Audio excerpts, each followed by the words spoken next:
할렐루야. 이 새벽에 하나님의 말씀을 사모함으로 나오신 우리 모든 성도님들을 축복하고 환영합니다. 오늘 우리에게 주시는 하나님의 말씀은 예레미야 17장 19절부터 27절까지 말씀입니다. 본문의 말씀을 제가 봉독하겠습니다. 여호와께서 내게 이와 같이 말씀하시되 너는 가서 유다 왕들이 출입하는 평민의 문과 예루살렘 모든 문에 서서 무리에게 이르기를 이 문으로 들어오는 유다 왕들과 유다 모든 백성과 예루살렘 모든 주민인 너희는 여호와의 말씀을 들을지어다. 여호와께서 이와 같이 말씀하시되 너희는 스스로 삼가서 안식일에 짐을 지고 예루살렘 문으로 들어오지 말며 안식일에 너희 집에서 짐을 내지 말며 어떤 일이라도 하지 말고 내가 너희 조상들에게 명령한 같이 안식일을 거룩히 할지어다. 그들은 순종하지 아니하며 귀를 기울이지 아니하며 그 목을 곧게 하여 듣지 아니하며 교훈을 받지 아니하였느니라. 여호와의 말씀이니라. 너희가 만일 삼가 나를 순종하여 안식일에 짐을 지고 이 성문으로 들어오지 아니하며 안식일을 거룩히 하여 어떤 일이라도 하지 아니하면 다윗의 왕위에 앉아 있는 왕들과 고관들이 병거와 말을 타고 이 성문으로 들어오되 그들과 유다 모든 백성과 예루살렘 주민들이 함께 그리할 것이요 이 성은 영원히 있을 것이며 사람들이 유다 성읍들과 예루살렘에 둘린 곳들과 베냐민 땅과 평지와 산지와 네겝으로부터 와서 번제와 희생과 소제와 유향과 감사 제물을 여호와의 성전에 가져오려니와 그러나 만일 너희가 나를 순종하지 아니하고 안식일을 거룩되게 아니하여 안식일에 짐을 지고 예루살렘 문으로 들어오면 내가 성문에 불을 놓아 예루살렘 궁전을 삼키게 하리니 그 불이 꺼지지 아니하리라 하셨다 할지니라 하시니라. 아멘. 오늘 말씀은요, 안식일의 목적 하나님으로 가득 채우기라는 제목으로 함께 나누기를 원합니다. 전에도 제가 한번 언급해 드린 적이 있었는데요. 이스라엘 백성들에게 있어서 안식일은 매주 누리는 축제와도 같습니다. 안식일 전날에 이 금요일 그들은 한 주의 일정을 모두 마무리하고 마을 단위 유대 사회에서는 땅을 공동으로 소유하면서 이 생산제 또 생활제를 공유하는 마을 단위를 일명 키부츠라고 일컫는데요. 이 키부츠끼리 한자리에 모여서 성대한 잔치를 열게 됩니다.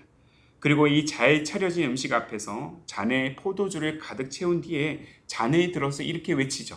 샤바트 샬롬. 여기서 샤바트는 히브리어로 안식을 의미하는 것입니다. 그래서 직역하면 평화로운 안식일을 위하여 안식과 평화를 위하여라는 말이 되는 것이죠.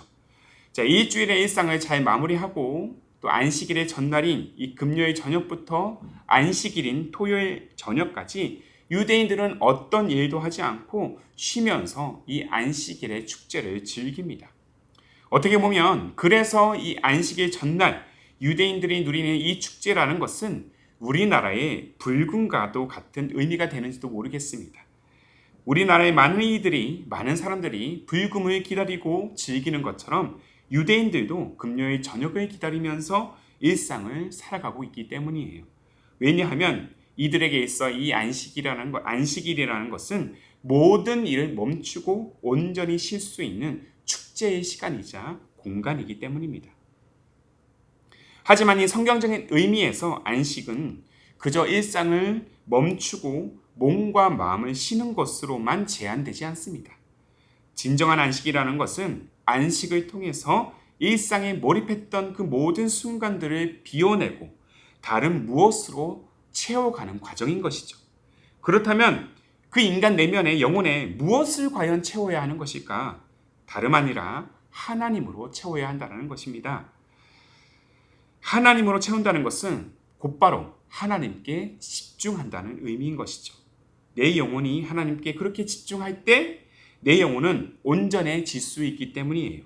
그래서 일상 속에서 묻어난 모든 죄와 유혹의 흔적을 지워내고 구원이 자신이 아니라 하나님께 있음을 고백하고 인정하는 시간이 되어야 한다는 것입니다. 하나님의 임재, 하나님의 말씀, 하나님의 사랑으로 채워지는 그 순간 다시 영혼은 새롭게 재창조될 수 있기 때문입니다. 이것이 바로 안식일이 가진 본질의 목적, 주요한 가치인 것이죠. 그러나 이스라엘 백성들은 기나긴 역사의 과정을 통해서 안식일의 의미를 상실했습니다. 하나님께 온전히 집중해야 할 시간에 오히려 자기들만의 유희와 또 자기들만의 쾌락의 수단으로 안식일을 전락시킵니다. 안식일의 주인이 사라진 것입니다. 우리가 매주 드리는 예배의 주인은 누가 되어야 합니까? 하나님이셔야 합니다. 그런데 예배의 주인은 외면한 채 그저 나의 만족을 위한 이벤트 차원에서 그렇게 예배를 드린다라면 그것이 과연 예배의 가치를 진정 실현한다고 볼 수 있을까요? 하나님은 예레미야로 하여금 성문에 서서 백성들에게 안식일에 어떤 짐도 내거나 드리지도 말고 그저 안식일을 거룩하게 지키라고 명령하십니다. 자, 본문 22절의 말씀이에요. 안식일에 너희 집에서 짐을 내지 말며 어떤 일이라도 하지 말고 내가 너희 조상들에게 명령한 같이 안식일을 거룩히 할지어다. 그런데 여기서 우리가 주목해야 될 표현이 있습니다.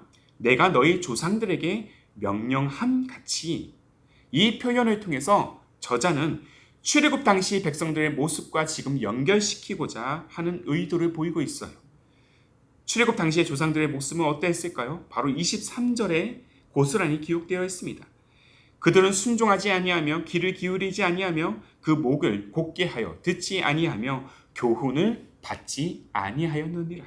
출애굽 이후에 백성들의 이 삶의 모습들, 그 역사들을 보면 하나님의 말씀에 순종하지 않고 또 그 말씀에 귀를 기울이지 아니하며 목을 곧게 하여 교만한 마음으로 그 교훈을 받지 아니하는 모습들이 거듭되고 있다라는 것이죠. 지금 예레미야는 과거의 조상들이 안식일 준수 명령을 지키지 않았음을 고발하고 있습니다. 귀를 기울이지 않았고 듣지 않았다는 이 다양한 방식으로 지금 그들의 불순종을 서술하고 있다는 것이죠. 이는 과거 백성들이 안식일이 가진 본질적인 목적을 온전히 실현하지 않았다.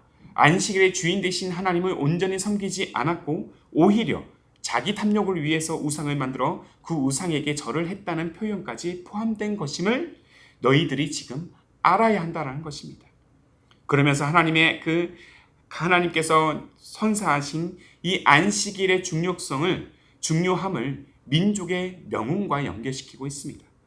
안식일을 잘 지키면 예루살렘은 영원히 존재할 것이지만 안식일을 제대로 지키지 않으면 예루살렘은 이글거리는 불에 완전히 타서 한 줌의 재가 될 것이라고 말씀하고 계십니다. 이는 우리 인생의 주인, 교회의 주인, 민족의 주인, 모든 만물의 주인이 다름 아닌 하나님이라는 사실을 인정하고 오직 하나님만이 유일한 구원자가 되신다는 사실을 고백하는 삶이야말로 얼마나 중요한지를 보여주고 있는 대목이에요. 자, 이렇게 하나님은 안식일을 화두로 던지시면서 우리의 인생의 주인이, 우리 예배의 주인이 누구인지를 묻고 계십니다. 사랑하는 여러분, 우리 인생의 주인은 하나님 한 분이어야 합니다. 아멘이십니까? 우리가 예배를 드리는 목적도 이 땅을 살아가는 목적 또한 하나님 중심이 되어야 하고 우리 내면에 하나님으로 가득 채워야 한다는 것이죠.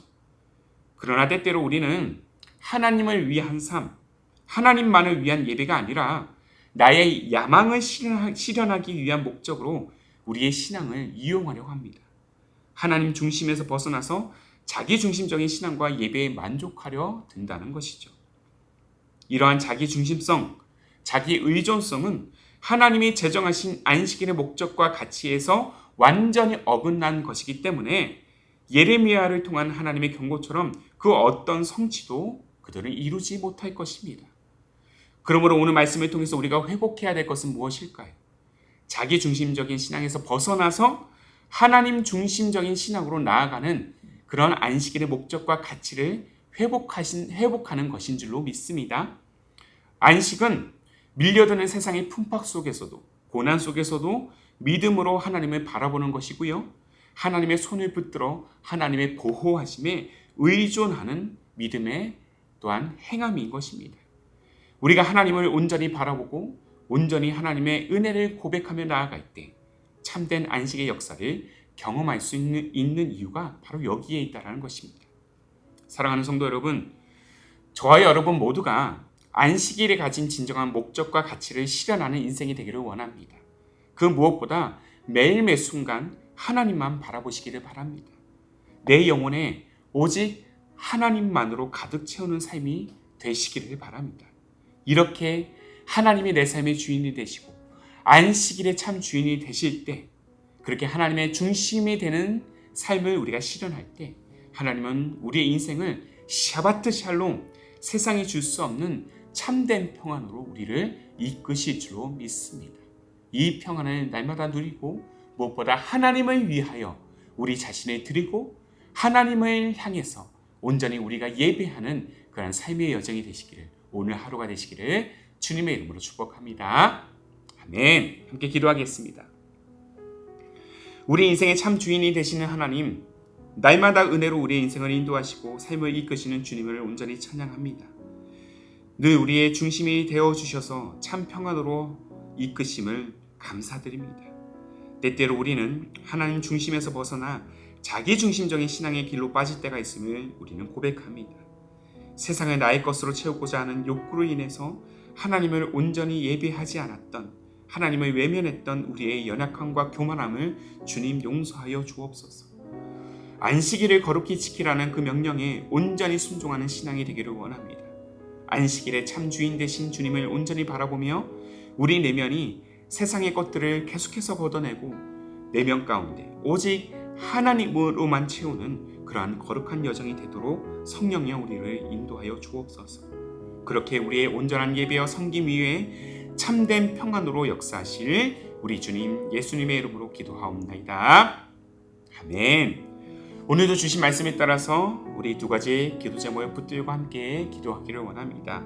먼저는 우리가 살아가는 이유와 예배하는 목적은 오직 하나님만을 위한 것임을 고백하면서 우리 내면에 하나님으로 가득 채우는 온전한 신앙이 되게 하옵소서. 한 걸음 더 나아가 기쁨이 되는 교회 모든 성도님들이 안식일의 참된 주인이 하나님이심을 날마다 고백하면서 선포하면서 나의 욕구가 아니라 하나님의 만족을 위한 삶으로 나아가게 하옵소서. 이 두 가지의 기도 제목을 간절한 마음으로 함께 고백하시면서 기도로 하루의 삶을 열어가시기를 바랍니다. 함께 마음을 다해 기도하겠습니다.